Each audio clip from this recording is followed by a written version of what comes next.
Hey guys, today I'm going to tell you how to fix Snapchat notification not working on Android. If you're using an Android phone and Snapchat notification is not working, so let's see how can you fix it.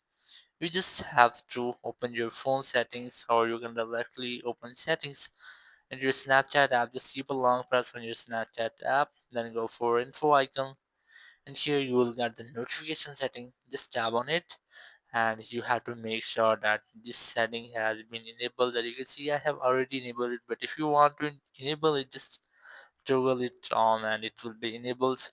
So after that you have to make sure that it has set as default, and you have enabled these three options which is lock screen. You will get the notification at your lock screen, it's pop-up. You will get the pop-up of your notification, and its badges. You will get the badges of your notification on the apps.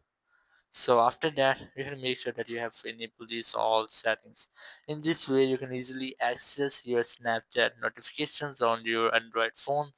But if you want, but if you are still having the same issue, you have to restart your phone. So press and hold the power button, and then tap on restart to restart your phone. And after restarting of your phone, you have to make sure that your problem has been fixed. But if it doesn't, you have to reinstall your app. Just keep a long press on your app, then tap on reinstall, and then tap on uninstall. And after that, you have to reinstall from Play Store. So that's how you can easily fix your Snapchat notification is not working on Android phone. Thank you very much for watching the video. Until the next video, bye bye.